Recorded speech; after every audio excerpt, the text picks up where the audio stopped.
मराठी शब्दगंध सादर करत आहे सत्यशोधक कॉम्रेड अण्णाभाऊ साठे यांच्या लेखणीतून साकार झालेली मराठी कथा.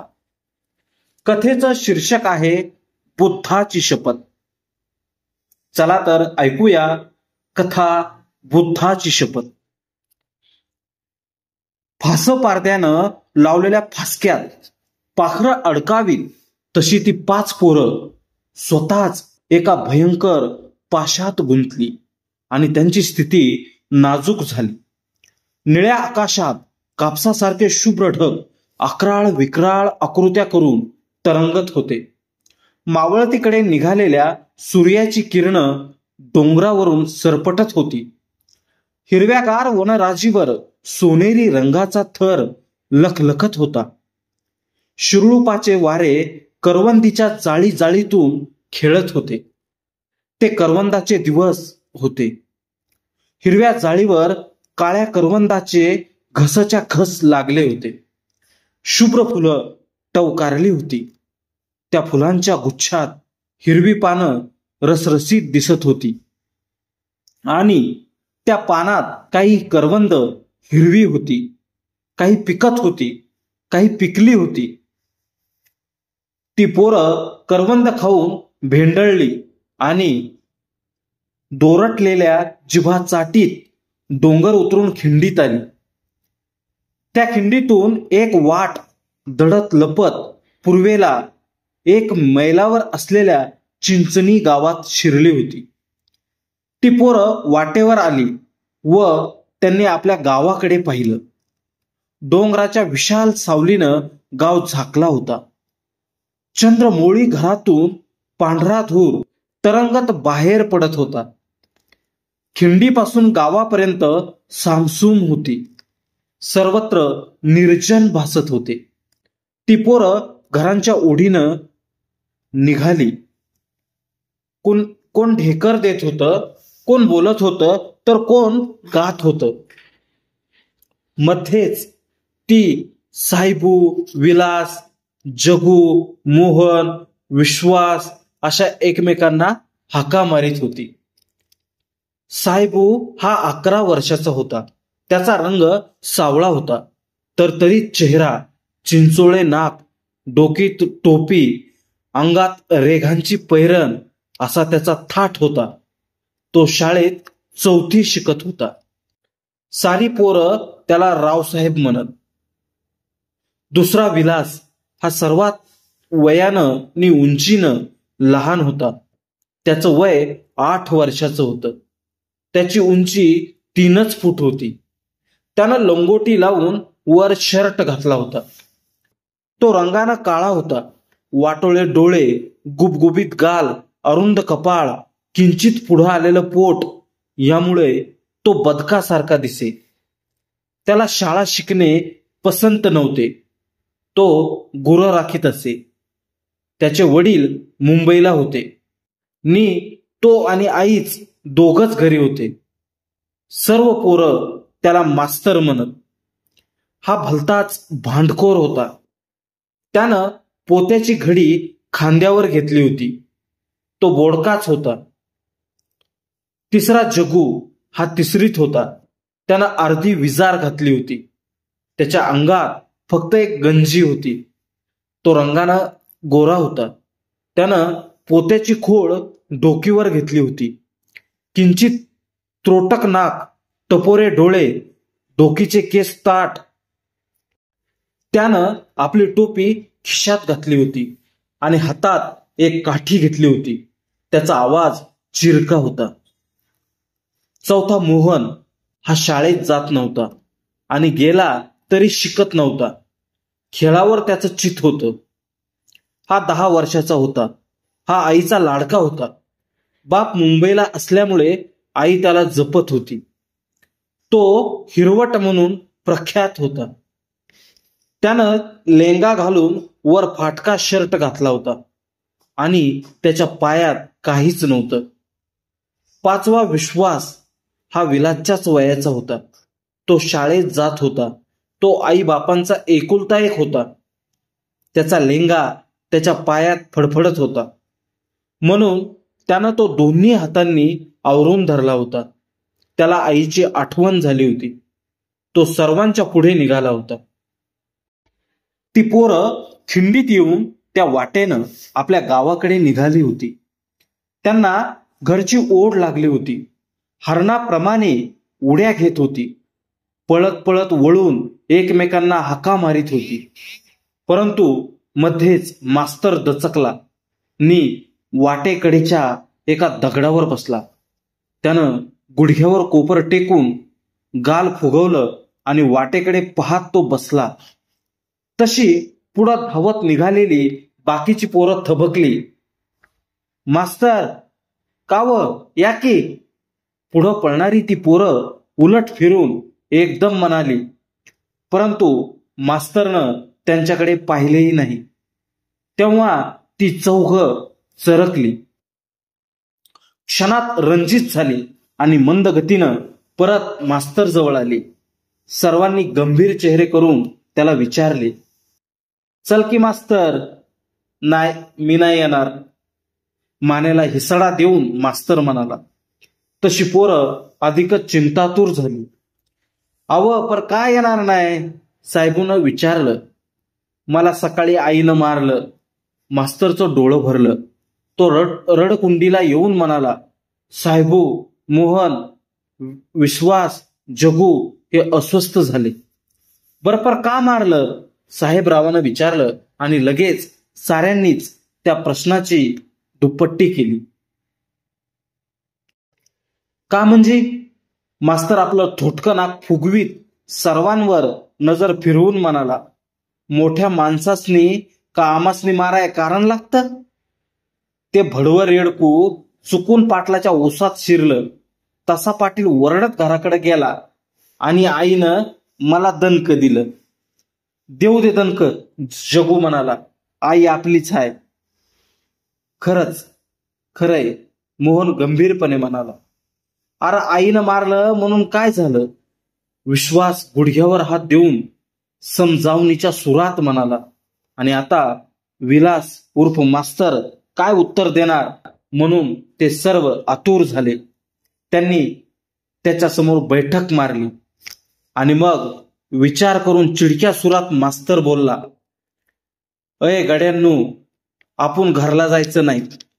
आपण सारी बुद्ध झालोय. कुणाला मारायचं नसतं. रेडकानं चूक केली नि मला रे का मारलं? मी पाटलाच्या ओसात शिरलो होतो होय? मास्तरनं बुद्धाचं नाव घेताच ते नरमले. विलासच्या आईनं अन्याय केला असा भाव त्यांच्या चेहऱ्यावर उमटला. सर्वच कसला तरी विचार करू लागले. मग शेवटी साहेब उर्फ रावसाहेब म्हणाला, मग आता काय करायचं? आपण घरला येणार नाही, विलास म्हणाला. मग मास्तर, आम्ही बी जाणार नाही, विश्वास म्हणाला. हो, खरंच आम्ही बी जाणार नाही. सर्वांनी छातीला हात लावून म्हटले. तसे विलास मास्तरला हलका हलकं वाटलं. तो आनंदित दिसू लागला. त्यानं पुढे बसलेल्या चौघांवर नजर फिरवली. काय, तुम्ही जाणार नाही ना? मास्तरनं विचारलं. हो, नाही जाणार, सर्वांनी उत्तर दिले. बुद्धाची शपथ, मास्तर बोलला. हो, बुद्धा शपथ. त्या चौघांनी एकदम एका सुरात शपथ दिली. विलासला आनंद झाला. तो हर्षभरीत होऊन म्हणाला, मी बी बुद्धा शपथ घरला जाणार नाही. बोलल्या बोलल्यात घोटाळा झाला. घरी जायचं नाही अशी बुद्धाची शपथ सर्वांनी घेतली आणि सर्वांची घरची वाट क्षणात कुंडली गेली. आणि लगेच घरी जायचं नाही तर मग कुठं जायचं हा प्रश्न त्यांच्या पुढे उभा राहिला. त्यांनी हळूच वळून चिंचणीकडे पाहिले. आई बाप, बहीण, भावंडे त्यांच्या चक्षूंपुढे तरळू लागली. आई वाट पाहिल असं वाटून ती कोमेजली. घरी जायचं नाही हा निर्धार डगमगला. पण बुद्धाची शपथ त्यांनी घेतल्यामुळे त्यांची घरी जाण्याची निकड लुळी पडली आणि ती सर्व स्तब्ध होऊन एकमेकांकडे पाहू लागली. हसू लागली. तिन्ही सांजेची वेळ होत होती. डोंगरी वारा मोकळ्या माळावरून भन्नाट धावत होता. डोंगराची अक्राळ विक्राळ सावली शिवारावर पालथी पडली होती. डोंगरात सर्वत्र शांतता प्रस्थापित होत होती. मध्येच एखादं घुबड भेसूर गुदकार करीत होतं. त्याने ती 5 पोरं अस्वस्थ होऊन बावरली होती. परंतु बुद्धाची शपथ घेऊन त्यांनी आपला निर्धार वज्रलेप करून टाकला होता. त्याचबरोबर मग जायचं कुठं ह्या प्रश्नाचा ती उलगडा करीत होती. बऱ्याच उशीर विचार करून शेवटी जगू चिरक्या आवाजात म्हणाला, अरे मग कुठं जायचं? आता रात होईल आणि एखादा वाघ गिळून टाकील, नाहीतर एखादा तरुस येईल. साहेबू म्हणाला. एकदम सर्वांच्या पुढे अंधकार दाटला. डोंगरात वाघाचे डोळे चमकल्याचा भास झाला. मनातल्या मनात तरसाचा उग्र चेहरा पाहून ते सर्व गर्भगळीत झाले आणि त्यांचं विचारचक्र गतिमान झालं. डॉक्टर बाबासाहेबांनी बुद्ध धर्माचा स्वीकार करताच चिंचणीचा सर्व महारवाडा बुद्ध झाला होता. आपला उद्धार करता जे करील ते करायचं या परंपरेला धरून सर्वांनी बौद्ध धर्माची दीक्षा घेतली होती आणि त्या धर्माचे काटेकोर पालन करायचा त्यांनी दृढ निश्चय केला होता. आणि त्या निश्चयाचा बलिष्ठ अंकुर त्या बालकांच्या कोमल मनात रुजला होता. अन्याय, अज्ञान, दारिद्र्य, अवमान यांच्या चिखलात त्यांचा जन्म झाला होता. परंतु चिखलात सुंदर कमळ जन्मावं तद्भत ती 5 मुलं जन्मली होती आणि सुंदर विचारानं भारली होती.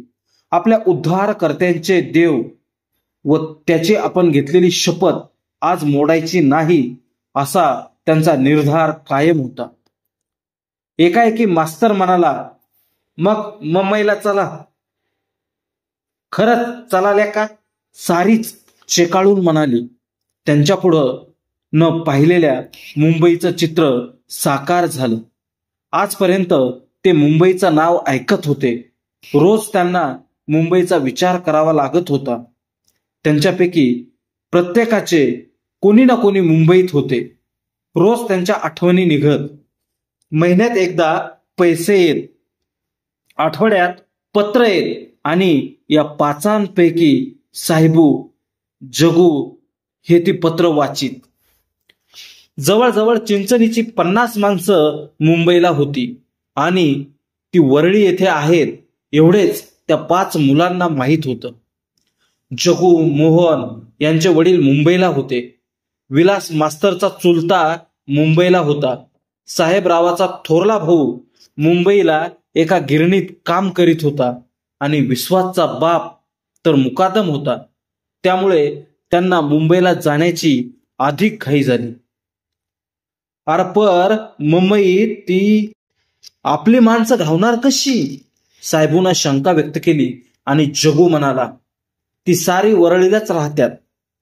होय, पर वरळी कुठं असल? मोहननं प्रश्न निर्माण केला. मुंबईत वरळी कुठं असणार याची कल्पना ते करू लागले. तोच मास्तर म्हणाला, अरे गावाबाहेर असल. मारुडा का गावात असतो आणि आपली माणसं मारुड्यात असणार. पर जायचं कसं? एकानं पुन्हा प्रश्न केला. तसा तो साहेबू जोरात म्हणाला, ऐटीत जायचं गाडीत बसून, नाहीतर लेका डोंगरात बसायचं. नगर बाबा, एखादा वाघ फाडून खाईल. चला बरं मुंबईला. चला तर. असं भरकन म्हणून सारीच उठली आणि चिंचणीकडे पाठ करून रेल्वेच्या रोखानं दुडक्या चालीवर निघाली. त्या खिंडीपासून बिचूत 1 मैल होतं आणि तिथंच रेल्वे स्टेशन आहे हे त्या पोरांना माहीत होतं. त्यांनी त्या स्टेशनवर येऊनच दम घेतला होता. मोहरलेल्या लिंबाच्या झाडात ते स्टेशन उदासवाने दिसत होते. एका निळ्या कपड्याचा पोर्टर शांतपणे उभा होता. 10-20 प्रवासी आपली बोचकी घेऊन गाडीची वाट पाहत होते. एक जाडजूड माथारा आपल्या घोटून हजामत केलेल्या गुळगुळीत डोकीवरून हात फिरवीत बसला होता आणि त्याच्यासमोर रेल्वेच्या तारेच्या वाकलेल्या कुंपणावर ती 5 पोरं बसून त्या म्हाताऱ्याच्या प्रचंड डोकीकडे पाहत होती. फलाटावर बसावं तर मास्तर पकडील म्हणून ती त्या कुंपणावर बसली होती. गाडी येताच विरुद्ध बाजूनं गाडी शिरायचं असा त्यांनी विचार केला होता, पण आपणाला कोणीतरी पकडील याची त्यांना भीती वाटत होती. त्यामुळे त्या साऱ्यांची मनं कावरीबावरी झाली होती. अखेर जगूला राहवलं नाही. तो म्हणाला, "अर्पर, तिकीट मास्तर धरील की तू आम्हासनी तुरुंगात घालील." साहेबू गंभीरपणे म्हणाला, "खरंच बाबा, लय वंगाळ असत्यात तिकीटवालं." विश्वासने भेदरून म्हटले. पण विलासला जोर आला. तो डोळं फिरवीत म्हणाला, "कुणाच्या बाच्या 5 कवड्या खाल्ल्या नाही ती. चला ताब्यात, आणि आपण मत दिली की ती फुकाट होय." मास्तरच्या बोलण्यानं सर्वच निरुत्तर झाले. तोच पुढील पोर्टरनं घंटा वाजवला आणि थोड्याच वेळात गाडी प्रचंड धुराचे लोट ओकीत त्या लिंबाच्या गर्दीत शिरून थांबली. प्रवाशांनी दार उघडण्यापूर्वीच हे 5 प्रवासी उलट बाजूनं गाडीत शिरून बसले. नंतर तो जाडजूड माथारा त्याच डब्यात येऊन त्यांच्या बाजूला बसला. शिटी फिरर करून आणि जोरानं किंकाळी फोडून गाडी निघाली. तेव्हा साहेबूनं उदास दृष्टीने चिंचणीच्या रोखाने पाहिलं आणि हळूच म्हणाला, "मुंबईत पोरासनी एकट्यात म्हण." हे ऐकून सर्वांचे चेहरे खरकन उतरले.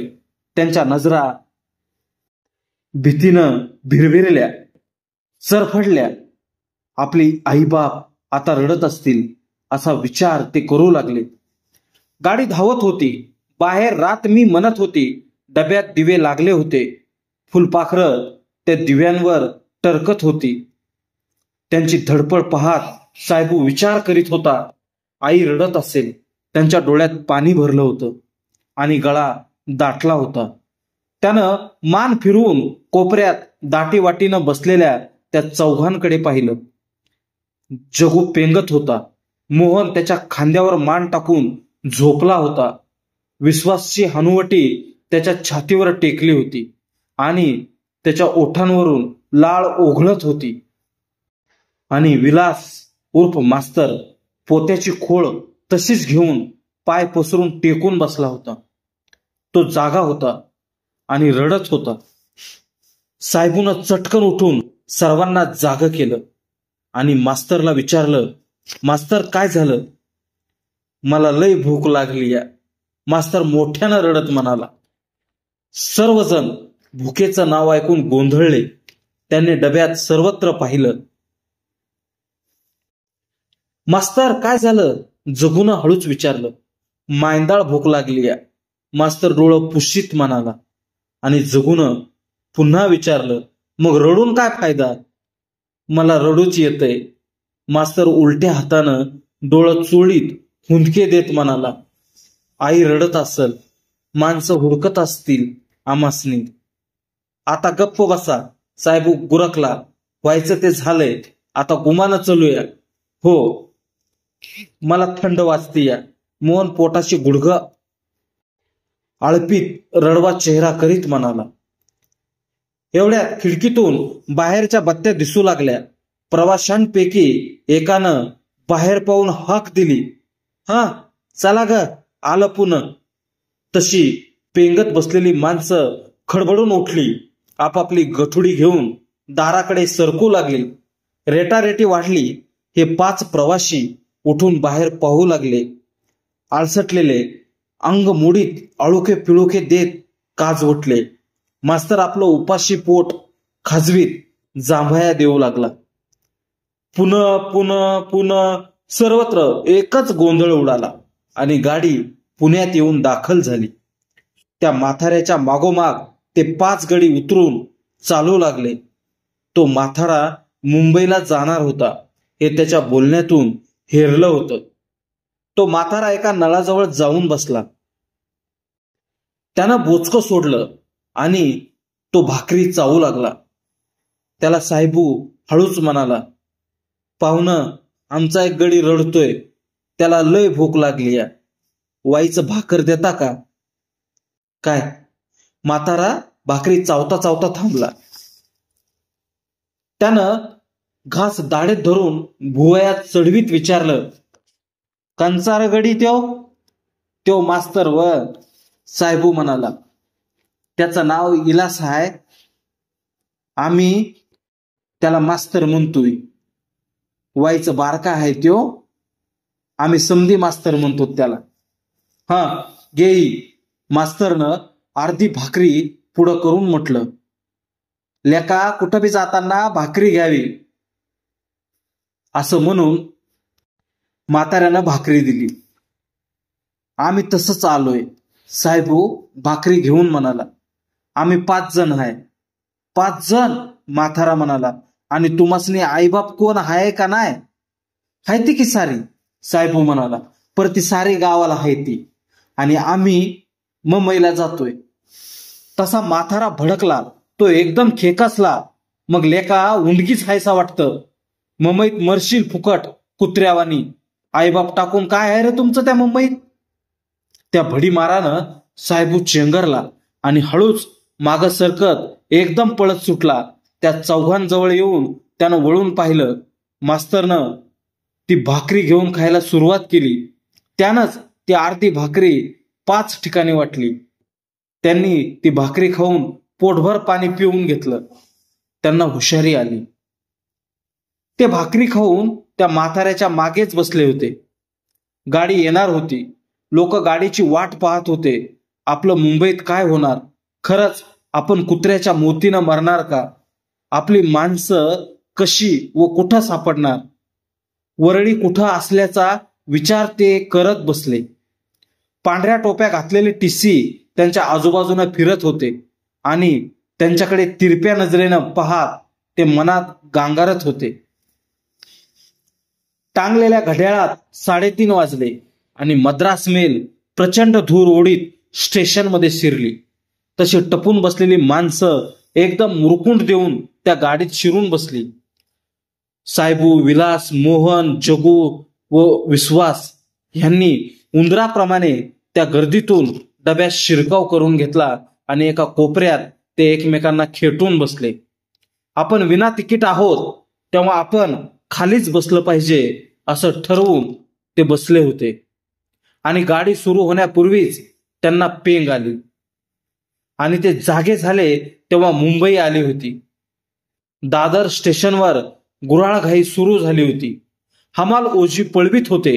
डब्यातील उतारू भराभर उड्या घेऊन बाहेर धावत होते. एकच हल्ला कल्लोळ उसळला होता. त्या गर्दीतून हे 5 प्रवासी धक्के खात पुढे सरकत होते. दारावरच्या साहेबांची नजर चुकवण्याची शिकस्त करीत होते. एक एक बाहेर पडू लागले. द्रोणातून राळ सरकावा तद्भत 4 जण बाहेर गेले. राहिला मास्तर. त्यानं शेवटी प्रयत्न सुरू केला. डोकीवरचे पोते सरळ करून तो पुढे सरकला. बाहेर गेलेले त्याला खुणावू लागले. हातानं पालवू लागले. तो पार फाटकाला भिडला, पण शेवटी घात झाला. तिकीटवाल्या मास्तरनं ह्या मास्तरला पाहिला आणि एकदम भुवयात चढवून विचारलं, ए कोण तो? मी मास्तर. विश्वास तात्रत म्हणाला. तसा तिकीट कलेक्टर पिसाळला.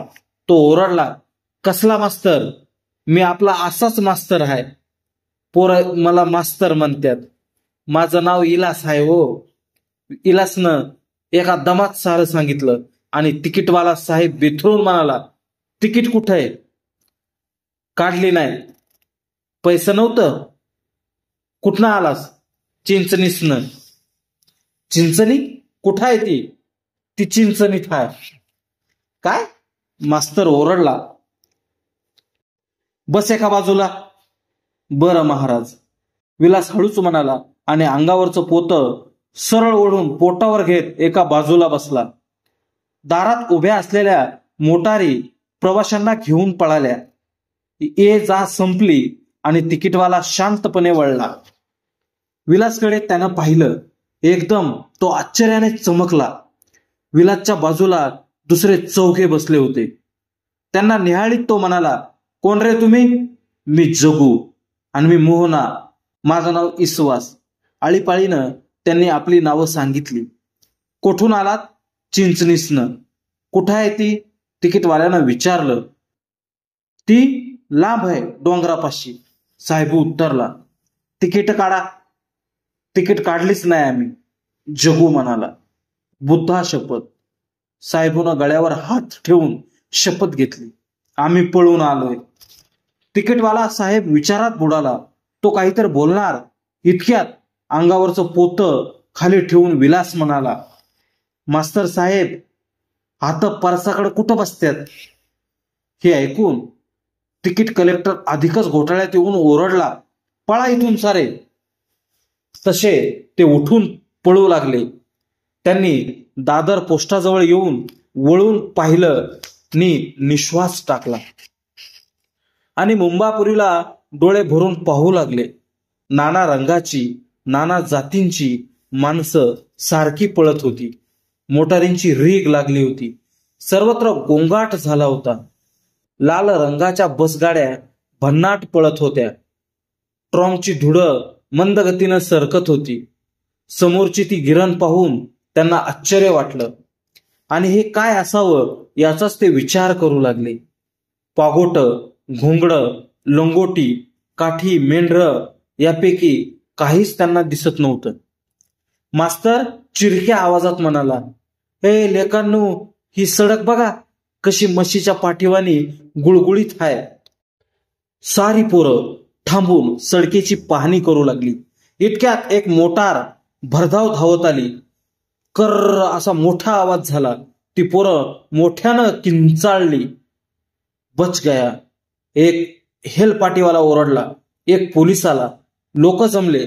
घाबरलेली पोरं फुटपाथवर आली नि मोटार पुढे गेली. अय किधर जाणे काय?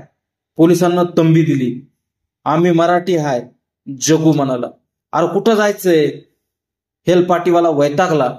वरळीला. साहेबू म्हणाला, मग जावा तर या बाजूला. पोलिसांनी टिळक पुलाकडे हात दाखवला आणि ते एकामागे एक चालू लागले. पुलाच्या पायथ्याला त्यांना एक दुमजली बस दिसली. ती पूल चढत होती. तिच्या पाठीवर शुभ्र अक्षरात लिहिलं होतं, वरळी. अरे वरळी, पळा. जगू ओरडला. अरे खरंच वरळीची मोटार. साहेबून पाय उचलला आणि सारेच त्या बस मागे धावले. मास्तर आपलं पोता आवरीत पळत होता. पळता पळता तो नकळत पुन्हा रस्त्यावर आला. मागून एक मोटार येत होती. अरे मास्तरा, मोटार. जगू ओरडला आणि तो चिंचणीचा मास्तर भर रस्त्यात उभं राहून रडू लागला. त्यानं अगतिक होऊन खांद्यावरचं पोतं खाली टाकलं आणि त्यावर बैठक मारली. क्षणात मोटारींची माळ लागली. गाडीला गाडी अडली. सर्व भुंगे एकदम ओरडू लागले. जाणारी माणसं थांबली.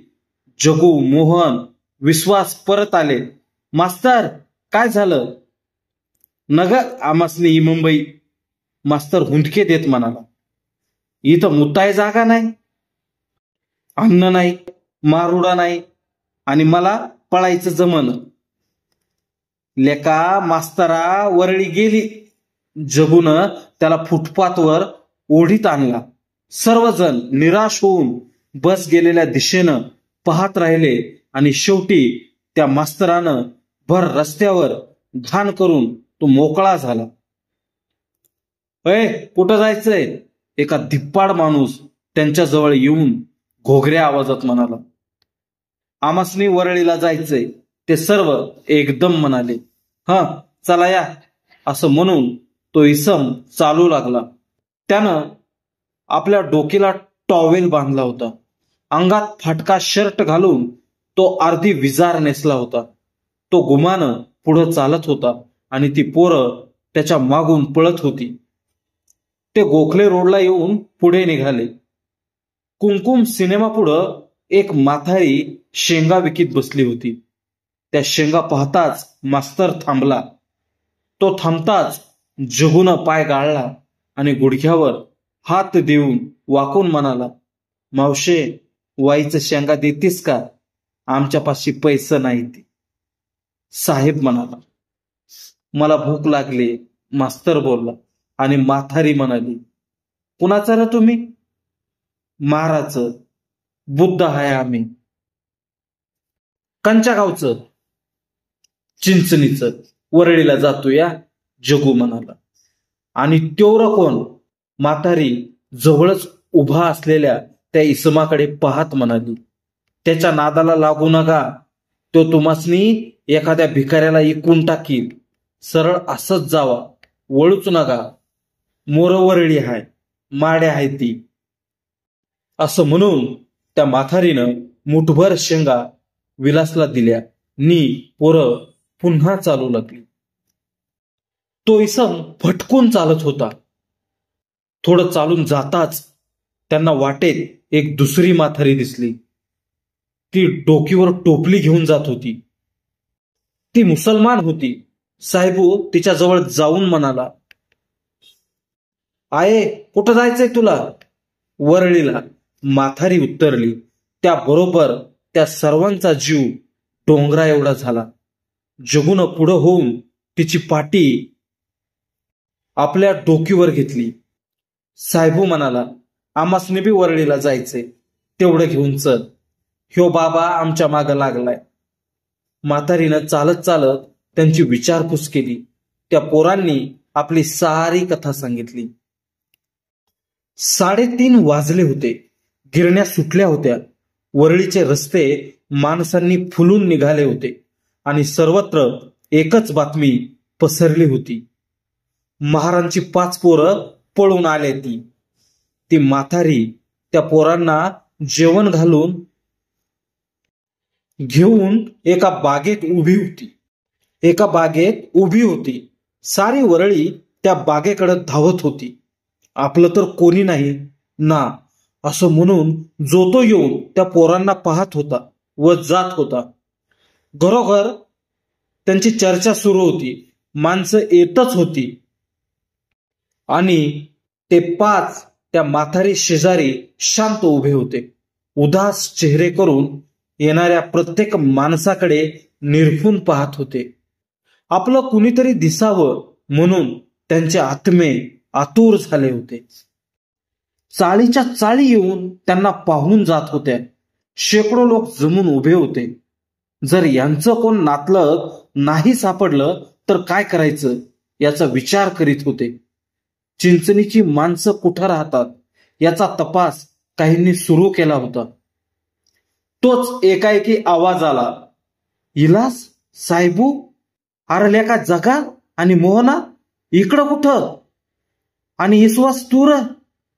मोहनच्या बापानं मोहनला पोटाशी धरलं. तशी 5 पोरं मोठ्यानं रडू लागली. दुःखाचा बांध फुटला. मनावरची ओझी दूर झाली. त्यांना आनंदाचे हुंदके येऊन ते आसू ढाळू लागले. एकाएकी सारी वरळी निर्धास्त झाली.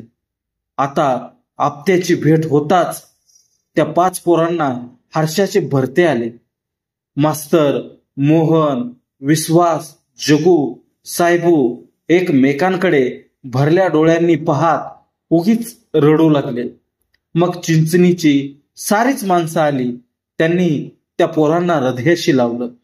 मग रड्याची जागा हास्यानं घेतली. थकलेल्या पायात गती भरली. ते नाचू लागले. खोलीवर येताच ते अधिकच उल्हासित झाले. आपण बुद्धाची शपथ खरी केली आणि घरीही आलो याचे त्यांना समाधान झाले. खोलीत ती जवळ बसली. त्यांनी हात जोडले, डोळे मिटले आणि त्यांचे ओठ थरथरू